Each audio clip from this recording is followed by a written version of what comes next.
Let's speak now to Bronwen Maddox, Director of the Institute for Government. Bronwen, good to have you with us.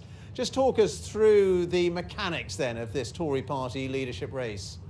Well, it starts in the House of Commons with the MPs, and the Conservative MPs get to decide. They whittle away at this list. So supposing it is as many as 18, they're repeated contests, normally about 2 a week, but it could be speeded up.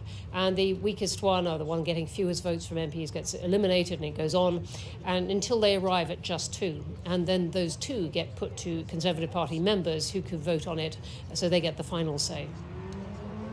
And how many of those Conservative Party members out in the country are there? How big is that electorate, and how exactly do they vote?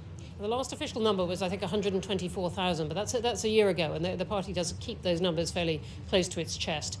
But as far as we can tell, and pollsters have been after this for some time, there is a large minority, not a majority, but a large minority of support for a no-deal alternative. Grassroots members really saying, look, we're fed up with this, and being very willing to embrace someone at the harder end of the Brexit spectrum.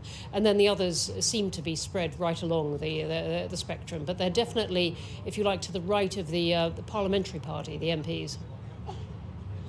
So the likelihood is, or certainly the possibility is, you might have a no-deal contender and a pro-deal contender as the final 2.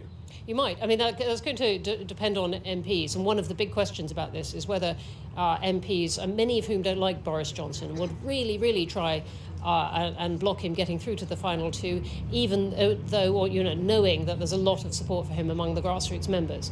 But what you've described, a no-dealer and a pro-dealer, is a very possible outcome of the first stage in the House of Commons that then goes through to the party members.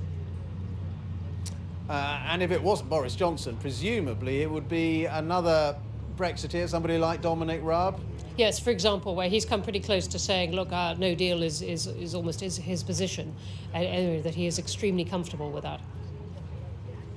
And do you think that because of what you've just been saying, the possibility or even the probability of a no-deal Brexit, are the chances of that going up now?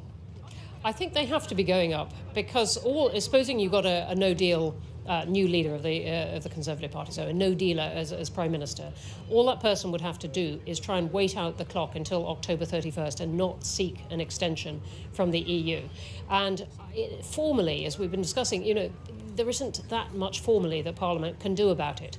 Now, they can try all kinds of political pressure. They can try and call emergency debates. They can try and have an opposition motion if one has been scheduled, and try and have things that aren't legally binding, but expressions of strong political, view that they don't want no deal.